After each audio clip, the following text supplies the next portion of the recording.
Assalamualaikum warahmatullahi wabarakatuh. Perkenalkan, saya Dinda dengan MPM Akhir 213, lalu ada Egidia MPM Akhir 210, lalu ada Azizah dengan MPM Akhir 215, dan Arini dengan MPM Akhir 218. Pada video ini, kami akan mempresentasikan materi AKL 2 mengenai Foreign Currency Financial Statement. Yang pertama adalah functional currency concept. Functional currency itu adalah mata uang utama yang digunakan perusahaan dalam menjalankan operasionalnya. Jadi itu bukan sekadar mata uang negara tempat perusahaan itu berada, tapi juga mata uang yang paling berpengaruh terhadap penerimaan dan juga pengeluaran dari isi perusahaan. Contohnya nih, ini kita ada 2 case. Yang pertama itu adalah ketika anak perusahaan itu ada di Jepang misalnya. Jadi meskipun perusahaan itu lokasi di Jepang, terus 80% penjualan dan pembelian bahan baku, tapi itu menggunakan dolar Amerika atau USD. Nah, berarti aktivitas ekonominya itu yang utama itu dipengaruhi oleh mata uang USD, bukan mata uang Jepang, itu yen. Maka functional currency-nya itu bukan yen, tapi USD. Walaupun dia ada di Jepang. Nah, kalau kasus yang 2, itu branch-nya di Indonesia atau cabangnya di Indo. Nah, ketika semua penjualan dan pengeluaran operasionalnya itu dalam rupiah. Nah, aktivitas ekonomi utama itu dipengaruhi oleh rupiah, bukan mata uang asing. Jadi function currency-nya rupiah atau IDR. Jadi intinya functional currency itu nggak dipengaruhi oleh di mana perusahaan itu berada, tapi oleh mata uang yang paling berpengaruh pada kegiatan operasional dari perusahaan. Next adalah application of the functional currency. Yang pertama adalah translation. Translation itu proses pengubah laporan keuangan dari functional currency ke reporting currency. Atau reporting currency itu adalah mata uang yang digunakan oleh induk perusahaan untuk pelaporan konsolidasi. Nah, translation itu digunakan ketika perusahaan anak itu beroperasi di luar negeri dan punya functional currency sendiri yang berbeda dengan mata uang pelaporan induk atau mata uang perusahaan induk. Contohnya nih, subsidiary-nya itu di Indonesia, berarti kan pakai foreign currency-nya IDR. Nah, tapi induk itu melakukan pelaporan konsolidasinya itu pakai USD. Nah, maka laporan keuangan anak atau laporan keuangan subsidiary-nya itu nanti ditranslasi atau ditranslate dari IDR ke USD kayak gitu. Nah, kursnya gimana nih? Nah, kalau di aset dan juga liabilitas itu nanti pakai kurs akhir periode. Nah, kalau misalkan pendapatannya beban nanti pakai kurs rata-rata. Nah, kalau ekuitas nanti pakai kurs historis. Lalu kalau bisa ada selisih kurs gimana? Nah, kalau ada perubahan kurs selama proses translation itu nggak mempengaruhi laba rugi. Jadi nanti selisihnya itu akan masuk ke OC sebagai Cumulative Translation Adjustment atau CTA gitu. Okay, next, remeasurement. Remeasurement itu proses mengubah laporan dari recording currency ke functional currency. Jadi ini kebalikannya translation. Nah, remeasurement ini digunakan ketika pembukuan atau pencatatan tuh dari perusahaan itu dicatat dalam mata uang tertentu. Tapi functional currency perusahaan sebenarnya beda. Nah, contohnya gimana? Pertama, ketika misal perusahaan tuh mencatat pembukuannya itu dalam USD, tapi penjualan dan biaya operasionalnya itu utamanya itu pakai rupiah atau IDR. Nah, maka laporan yang harus di-remeasure atau diukur lagi itu dari USD ke IDR gitu. Jadi dari recording currency ke functional currency kayak gitu. Nah, terus perlakuan kurs ini gimana? Nah, kalau terhadap aset dan liabilitas yang moneter atau kas piutang utang itu pakai kurs akhir periode. Kalau aset dan liabilitas non moneter atau persediaan aset dan aset tetap itu pakai kurs historis. Dan pendapatan dan juga beban itu pakai tergantung item ya. Jadi bisa kurs akhir juga bisa kurs historis. Kayak gitu. Nah, terus kalau misalkan selisihnya itu nanti pengaruhnya ke laba rugi. Jadi nanti diakui di laba rugi sebagai profit or loss. Nah, kenapa kok ini masuknya ke laba rugi? Karena perbedaan kurs itu mencerminkan dampak ekonomi nyata. Jadi mencerminkan dampak ekonomis yang mempengaruhi kekayaan dari si perusahaan itu. Nah, ada juga situasi ketika memakai translation dan juga remeasurement. Nah, ini tuh ketika recording currency itu berbeda dengan functional currency dan functional currency juga berbeda dengan reporting currency. Jadi intinya di sini melibatkan 3 mata uang. Nah, jadi prosesnya harus 2 tahap nih. Pertama di measurement dulu, dari recording ke functional, setelah itu baru translation dari functional ke reporting. Kayak gitu. Nah, contohnya gimana sih? Misal, pembukuannya, misal ini sebuah anak perusahaannya, pembukuannya pakai USD, tapi functional currency-nya pakai mata uang Meksiko, yaitu peso Meksiko. Nah, terus si induk nih melaporkannya pakai USD juga. Nah, berarti langkahnya gimana? Pertama, tadi yang pakai USD, yang pertama itu di remeasurement, berarti kita ubah ke functional currency, berarti ke peso. Nah, dari peso kita ubah ke reporting currency, yaitu ke USD lagi, kayak gitu, untuk laporan konsolidasinya. Nah, pertanyaannya, kan tadi USD yang pertama, terus diubah ke peso, terus kok ke USD lagi? Nah, pertanyaannya kenapa kok nggak langsung USD ke USD aja? Kenapa harus pakai peso dulu? Atau ke mata uang Meksiko dulu? Nah, karena standar akuntansinya itu menekankan kalau functional currency itu harus mencerminkan ekonomi operasional perusahaan. Jadi bukan sekedar mata uang pencatatan atau pelaporan. Jadi walaupun pembukuan dan pelaporan akhirannya itu sama-sama USD, tetap harus melewati fase functional currency dulu supaya laporan itu mencerminkan nilai ekonomis. Kemudian intercompany foreign currency transactions. Ini berarti transaksi antar perusahaan dalam satu grup ya. Jadi antar induk anak gitu. Atau antar anak perusahaan. Yang dilakukan menggunakan mata uang asing. Nah, contohnya itu transaksi bisa kayak pinjaman, terus penjualan pembelian barang jasa, pembayaran royalti, aset yang disewakan perusahaan, dan lain-lain. Nah, kalau misalkan transaksi-transaksi tadi itu pakai mata uang asing, maka akan timbul selisih kurs pasti yang harus dicatat. Nah, kenapa kok muncul selisih kurs? Karena transaksi awalnya itu pasti dicatat pakai kurs pada tanggal transaksi. Terus ketika misalkan piutang atau utang yang belum lunasi, kursnya pasti bisa berubah kan? Misalnya karena kurs itu bahkan dalam sedetik pun bisa berubah kayak gitu. Nah, dari perubahan kurs ini itu nanti akan menghasilkan gain or loss yang pastinya harus dicatat. Nah, jadi di sepanjang periode sampai transaksi itu selesai, transaksinya diselesaikan, berarti jika misalkan transaksi itu bersifat moneter, berarti nilai berubah karena kurs, tapi kalau misalkan itu non moneter, transaksinya itu berarti tidak ada perubahan nilai kurs kayak gitu. Terus jenis transaksi intercompany itu apa aja dan contoh perlakuannya itu kayak gimana, perlakuan akuntansinya. Pertama tuh ada transaksi yang akan diselesaikan atau settle transaction. Misalnya pinjaman jangka pendek, terus penjualan antar perusahaan atau utang dagang. Nah, nanti selisih kursnya itu akan diakui di laba rugi. Walaupun misalkan transaksi itu dieliminasi pada saat konsolidasi, tapi nanti gain or loss itu tetap akan diakui karena represent ekonomisnya terhadap arus kas kayak gitu. Lalu yang kedua itu jenis transaksi yang dianggap permanen atau jangka panjang. Jadi misalnya kayak pinjaman jangka panjang dari induk anak yang tidak direncanakan untuk dibayar dalam waktu dekat misalkan. Nah, ini nggak dicatat ke laba rugi. Jadi tapi masuknya ke OCI sebagai bagian dari Cumulative Translation Adjustment atau CTA. Kayak gitu. Nah, kenapa? Karena transaksinya itu dianggap bagian dari investasi permanen ke entitas luar negeri. Jadi bukan transaksi keuangan biasa. Kayak gitu. Nah, selanjutnya ini kita akan membahas mengenai apabila sebuah perusahaan asing itu beroperasi di negara yang tingkat inflasinya itu tinggi. Jadi apabila sebuah perusahaan beroperasi di negara dengan tingkat inflasi yang tinggi, nilai mata uang lokal itu akan cepat menurun dibandingkan dengan harga barang atau jasa serta nilai mata uang negara lain. Nah, perubahan nilai mata uang yang tidak stabil ini itu akan mempersulit konversi laporan keuangan perusahaan ke dalam mata uang pelaporan realitanya.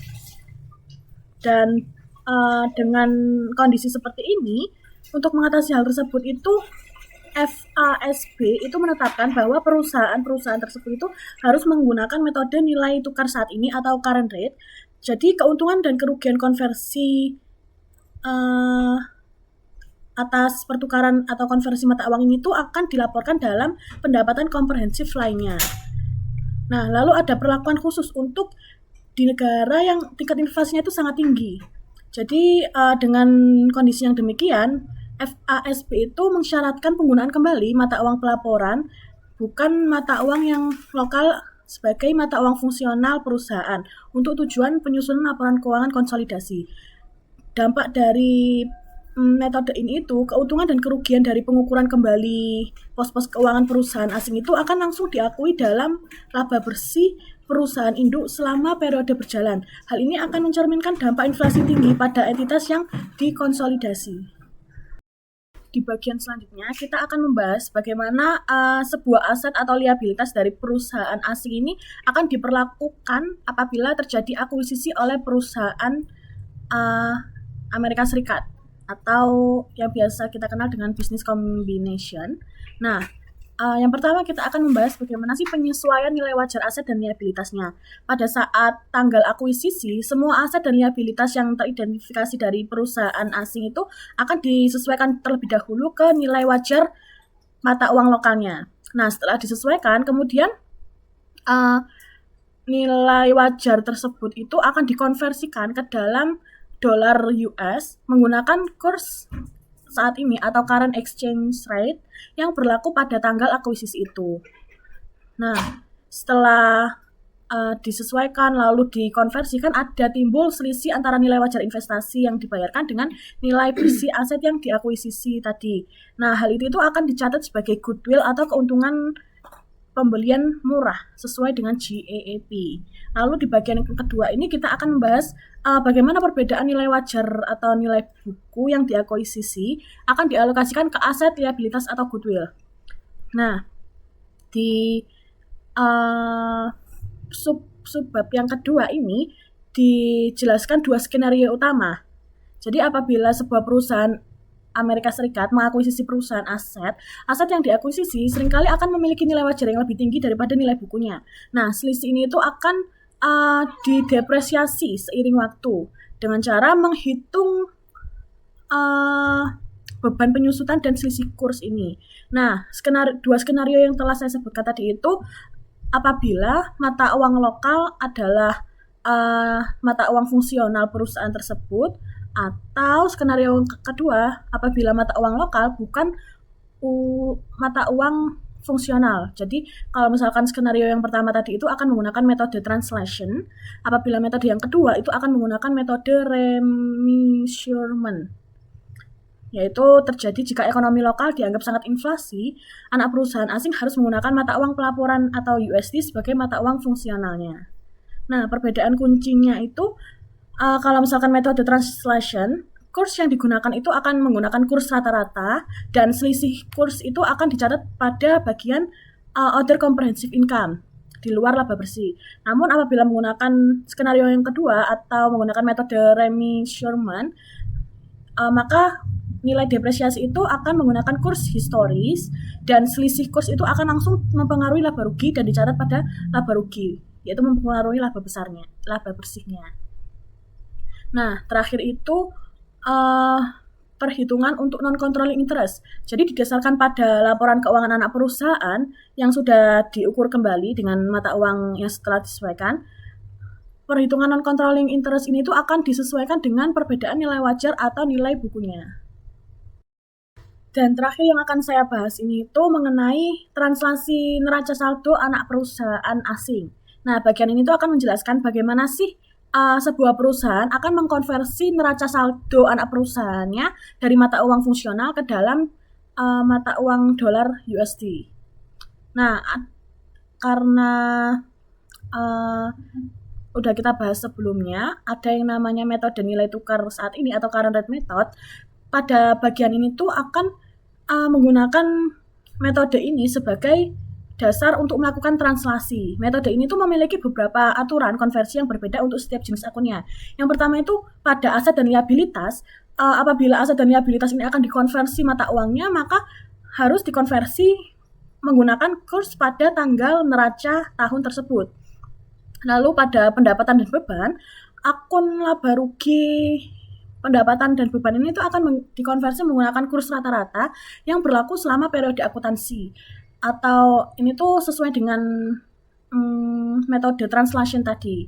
Nah, kalau misalkan akun ekuitas modal atau equity capital dan setara ekuitas modal lainnya, itu tuh akan menggunakan kurs yang berlaku pada tanggal akuisisi atau penerbitan awal, sedangkan dividen itu akan dikonversi menggunakan kurs yang berlaku pada tanggal pembayaran dividen.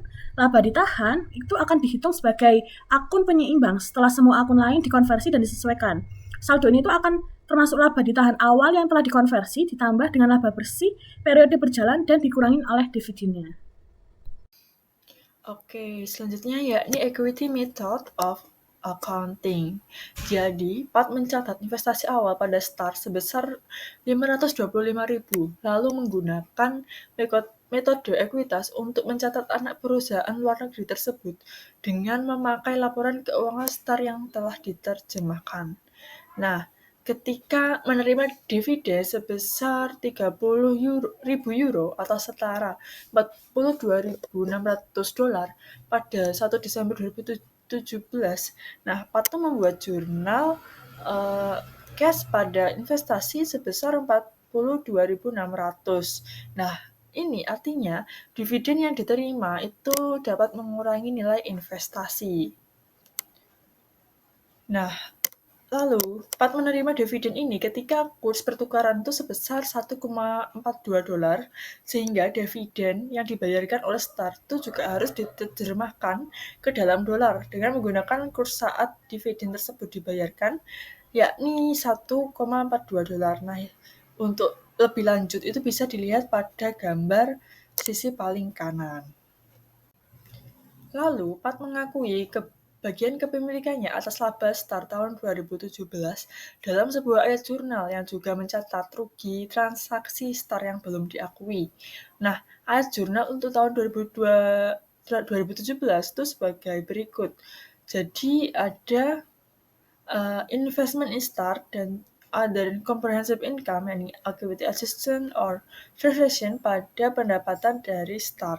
Nah, investment in Start sendiri itu sebesar 93.200, lalu other comprehensive income itu sebesar 28.600, lalu pendapatan dari Start itu sebesar 121.800.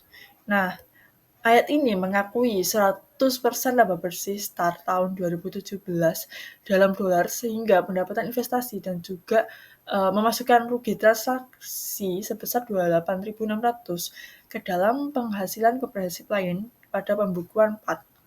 Nah, pendapatan yang dilaporkan sebesar 121.800 itu dikurangi rugi translasi sebesar 28.600 menghasilkan kenaikan investasi sebesar 93.200 dari operasi Start. Nah, selanjutnya yakni ilustrasi amortisasi ketika selisih nilai wajar atas nilai buku itu dialokasikan ke aset dan liabilitas yang dapat diidentifikasi, yakni amortisasi paten. Nah, Pat membayar 525.000 untuk investasinya di Start. Namun, nilai buku Start dan nilai wajar aset bersih itu tercatat yang diperoleh hanya 375.000. Nah, selisih sebesar 150.000 antara harga perolehan dan nilai buku aset bersih itu sepenuhnya dapat dialokasikan ke sebuah paten yang tidak memiliki nilai buku pada pembukuan Start karena paten tersebut itu dikembangkan secara internal dengan biaya hukum yang sangat kecil. Nah, di bawah current rate method, perhitungan yang berkaitan dengan paten itu didasarkan pada mata uang lokal atau LCU, pound sterling, bukan dalam dolar US. Nah, langkah pertama untuk menghitung amortisasi paten bagi investasi PAT di Start itu dengan mengonversi $150.000 yang dialokasikan ke paten pada saat akuisisi itu menjadi pendanaannya dalam pound. Nah, karena kurs pada 31 Desember 2016 yang mana itu tanggal akuisisi adalah sebesar $1,50, maka pendanaan pound dari $150.000 dolar itu adalah 100.000 pound sterling. Nah, amortisasi selisih nilai pada pembukuan 4 tahun 2017 adalah sebesar 100.000 euro dibagi 10 tahun kali kurs rata-rata sebesar 1,45 dolar tahun 2017 itu sebesar 14.500 dolar. Nah, amortisasi paten untuk tahun 2017 itu dicatat pada pembukuan 4 sebagai berikut. Jadi, jurnalnya yakni income dari Star ke lalu ada other comprehensive income yakni equity adjustment from translation pada investment in Star. Income from Star sendiri sebesar 14.500, lalu other comprehensive income itu sebesar 9.500, lalu income in Star itu sebesar 24.000. Nah, penyesuaian ekuitas akibat translasi pada paten dalam ayat jurnal tersebut itu muncul karena perubahan kurs selama tahun 2017. Nah, kredit sebesar 24.000 pada akun investment Instar itu mencerminkan penurunan nilai paten yang belum diamortisasi selama tahun tersebut, yakni 15.000 dolar dikurangi 90.000 kali 1,40. Nah, hubungannya itu bisa diringkas, bisa dilihat gambar nomor 2 sisi kiri.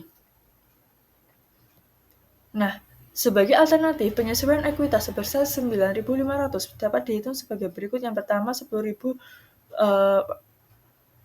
amortisasi itu dikali 1,45 dolar dikurangi 1,50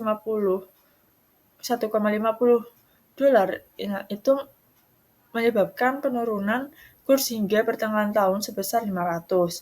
Lalu 90.000 paten belum diamortisasi kali 1,40 dolar dikurangi 1,50 dolar itu menyebabkan penurunan kurs selama setahun itu sebesar 9.000.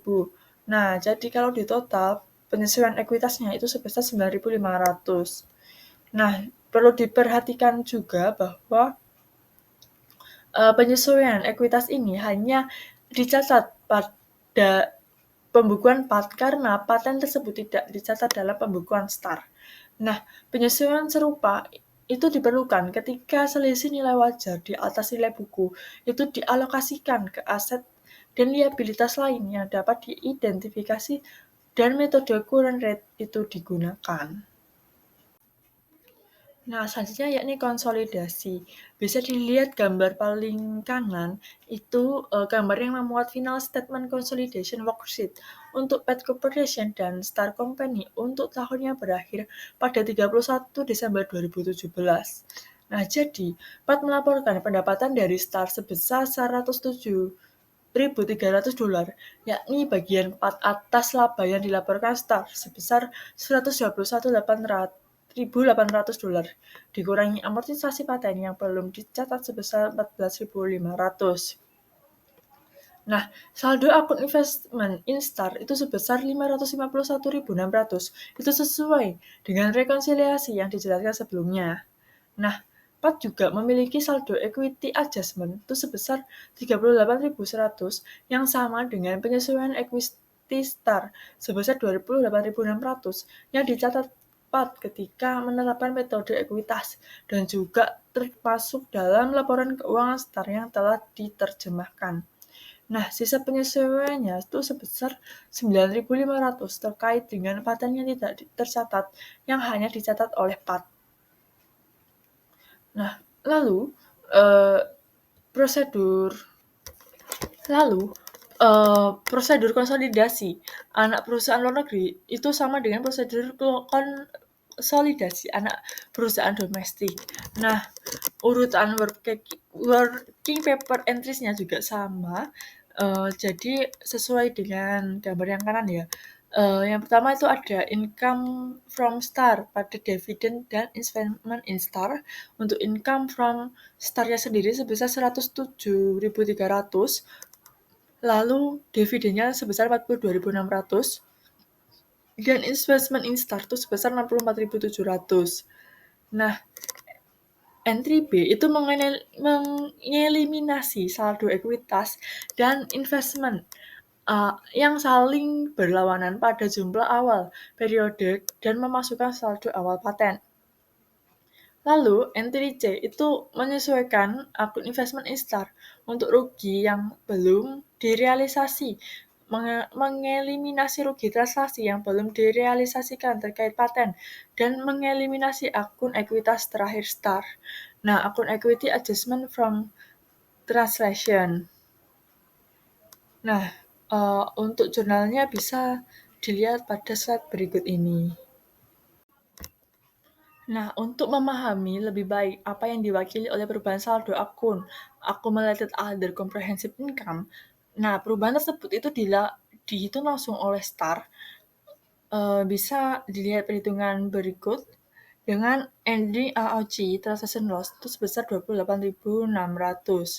Nah, dampak perubahan kurs terhadap nilai buku aset bersih STAR itu ditunjukkan sebagai berikut. Nah, secara konsolidasian, perubahan pada akun AOC itu merupakan kerugian sebesar 38.100. Nah, selisih tambahan sebesar 9.500 itu lebih besar dari 28.600 yang dihitung di atas. Nah, hal ini disebabkan oleh perubahan nilai akun paten yang belum diamortisasi selama tahun berjalan. Nah, paten tersebut itu tidak dicatat dalam pembukuan STAR, tetapi merupakan bagian dari akun investment instar pada pembukuan PAT. Oke, selanjutnya yakni ilustrasi dari remeasurement. Jadi, jika mata uang fungsional anak perusahaan adalah USD, maka laporan keuangan asing itu harus remeasurement atau temporal method ke dalam USD.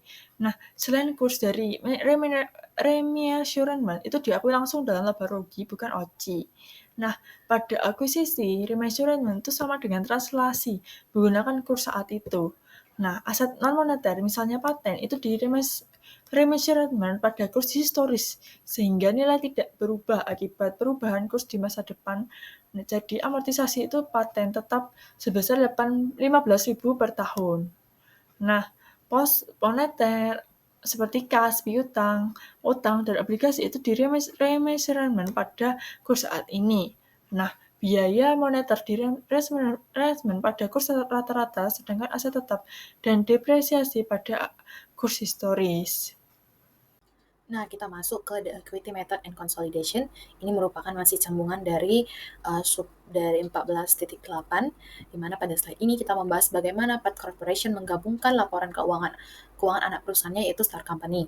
Ketika functional currency Star adalah US dollar, sehingga Pat harus melakukan remeasurement sebelum konsolidasi. Nah, jadi langkah pertama yang harus kita lakukan adalah mencatat investasi awal sebesar $525.000 saat Star membayar dividen. Pat mencatatnya sebagai pengurang nilai investasi, bukan sebagai pendapatan. Lalu Pat mengakui bagiannya atas laba Star melalui jurnal income from Star yang menambah nilai investasinya. Kemudian, karena functional currency adalah US dollar, laporan Star harus di remeasure menggunakan temporal method. Dalam metode ini, item moneter seperti kas, piutang, dan juga hutang dinilai ulang dengan kurs akhir tahun. Jadi, item non-moneter seperti inventaris dan aset tetap memakai kurs historis. Lalu, perubahan kurs inilah yang menimbulkan exchange loss sebesar $3.300. Nah, seperti yang ditunjukkan pada tabel di sebelah kanan slide. Nah, ada loss yang harus diakui langsung di laba rugi. Lalu, setelah remeasurement dan equity method selesai, barulah dilakukan konsolidasi. Pada tahap ini, Pat mengeliminasi pendapatan dari anak, dividen yang diterima, akun investasi, dan ekuitas Star pada awal periode, dan serta saldo antar perusahaan seperti advance to or from Pat. Nah, jadi selain itu juga, Pat juga menambahkan penyelesaian fair value berupa aset paten yang hanya dicatat oleh Indo. Oke, selanjutnya kita masuk ke Translation and Reassurances Difference in Consolidated Statements. Jadi, di slide ini menjelaskan bahwa ketika perusahaan memiliki anak perusahaan asing, laporan keuangan konsolidasi bisa menunjukkan hasil yang berbeda tergantung metode konversi mata uang yang digunakan atau current rate method atau yang bisa disebut translation dan temporal method atau remeasurement. Nah, jadi yang pertama yaitu adalah pada translation atau current rate method, di mana jika functional currency anak perusahaan adalah mata uang lokalnya, maka seluruh aset dan liabilitas diterjemahkan menggunakan kurs akhir tahun, dan perubahan kurs tidak mempengaruhi laporan laba rugi, tetapi dicatat sebagai translation adjustment di OCI atau Other Comprehensive Income. Nah, kebalikannya, sedangkan pada remeasurement, di mana ketika functional currency adalah dolar, US dollar, atau di luar mata uang lokal, maka item moneter dinilai dengan kurs akhir. Sementara item non-moneter menggunakan kurs historis. Perubahan kurs langsung menghasilkan exchange gain or loss yang masuk ke laba rugi. Lalu, kedua metode ini mengakui efek perubahan kurs di tempat yang berbeda, di mana satu di OCI dan satunya di income statement. Di OCI adalah untuk metode translation, sedangkan untuk OCI adalah untuk temporal method. Lalu, hasil konsolidasi bisa sangat berbeda meskipun datanya sama. Perusahaan besar seperti Ford sering menunjukkan selisih transaction gain or loss yang signifikan, sehingga pengungkapannya ataupun disclosure menjadi sangat penting agar penggunaan laporan memahami dampaknya terhadap ekuitas atau laba perusahaan. Oke, kita masuk ke slide baru, yaitu hedging a net investment in foreign entity. Jadi, di slide ini kita membahas bagaimana perusahaan Amerika Serikat melindungi nilai investasinya di anak perusahaan asing dari fluktuasi nilai tukar. Nah, untuk mengurangi risiko perubahan kurs, perusahaan dapat menggunakan instrumen seperti forward contracts atau transaksi mata uang lainnya sebagai hedge terhadap investasi bersih tersebut. Nah, jika hedging ditetapkan dan efektif, maka gain ataupun loss dari transaksi hedge akan dicatat sebagai transaction adjustment dalam OCI atau Other Comprehensive Income, bukan masuk ke dalam laba rugi. Lalu, perlakuan ini penting karena transaction adjustment dari laporan anak perusahaan juga masuk ke OCI. Nah, sehingga keduanya saling mengimbangi dan mencegah volatilitas pada net income. Namun, jika anak perusahaan menggunakan US dollar sebagai functional currency, maka hedging tidak diperlukan sebagai investment hedge, tetapi dianggap spekulatif. Jadi, dalam situasi ini, gain ataupun loss dari hedge langsung masuk ke net income. Untuk lebih mengerti, di slide berikutnya akan ada contoh soal ataupun ilustrasi dari penjelasan teori materi ini. Oke, ini merupakan ilustrasi yang menunjukkan penjelasan PIN, yaitu adalah perusahaan Amerika Serikat yang memiliki 100% pada perusahaan BAND, yaitu adalah perusahaan Inggris. Dan mereka melakukan hedge atau melindungi nilai terhadap investasi bersihnya. Lalu, PIN mempunyai investasi sebesar 800.000 pound sterling, setara 1.280.000 dolar Amerika dengan kurs 1,60. Lalu, untuk melindungi nilai investasinya dari risiko fluktuasi kurs, GBP dan US dollar, PIN meminjam sebesar 800.000 pound sterling pada 1 Januari 2017. Utang ini berfungsi sebagai net investment hedge. Nah, jadi di sini ada 5 jurnal yang ada kita lihat di sebelah kanan slide, di mana untuk penjelasan jurnal pertama yaitu adalah PIN meminjamkan uang dalam pound untuk mengimbangi risiko kurs dari investasi BAND. Lalu, pinjaman dalam mata uang yang sama dengan investasi bersihnya sama dengan strategi hedging atau net investment hedging sebesar 1.280.000 dengan akun kas pada loan payable. Lalu, yang kedua yaitu pada 1 November 2017, di mana jurnal ini adalah menggambarkan PIN menerima dividen dari BAND, yaitu dividen di mana dividen mengurangi nilai investasi, bukan pendapatan, karena PIN memakai equity method pada ilustrasi ini. Lalu akunnya yaitu kas pada investment in BAND sebesar 70.000 dolar. Dan yang ketiga yaitu ada pada 31 Desember 2017, di mana PIN mengakui bagiannya atas laba BAND. Nah, jurnalnya adalah investment in BAND pada OCI dan transaction adjustment sebesar 446.600 dolar di invest in BAND, dan dari jurnal ini adalah penyesuaian transaksi atas laporan BAND dari pound sterling ke US dollar. Nah, laba BAND ini diakui sebagai kenaikan investasi dan selisih kurs ini masuk ke dalam OCI, artinya yaitu adalah translation adjustment yang sudah dijelaskan di slide sebelumnya. Yang keempat yaitu jurnal penyesuaian, di mana translation adjustment untuk pinjaman. Jadi bagian ini tuh menjelaskan bahwa perusahaan kurs menghasilkan transaction gain or loss pada investasi dan hedge gain or loss dari pinjaman berdenominasi pound. Nah, jadi jurnal ini yaitu menandakan pinjaman dalam pound juga berubah nilainya ketika kurs berubah, karena pinjaman ini dipakai untuk hedging investasi. Kerugian dan keuntungan kurs tidak masuk ke dalam laporan laba rugi, tetapi masuk ke dalam OCI untuk mengimbangi transaction adjustment investasi. Lalu, perlu kita ketahui bahwa OC di sini bertujuan untuk mengimbangi sehingga fluktuasi kurs tidak memperbesar volatilitas laporan laba rugi. Dan yang terakhir yaitu pada 1 Januari 2018 di mana PIN melunasi pinjamannya. Jadi akunnya adalah loan payable sebesar $1.440.000 di debit, lalu interest expense-nya $172.800 dan cash di kredit sebesar $1.612.800. Jadi PIN melunasi pokok pinjaman sebesar 800 pound sterling ditambah bunga setahun. Karena pound menguat, jumlah dolar yang dibayarkan menjadi lebih besar sehingga ada interest plus efek selisih kursnya. Baik, cukup sekian presentasi dari kelompok kami. Apabila ada kurang lebihnya kami mohon maaf. Wassalamualaikum warahmatullahi wabarakatuh.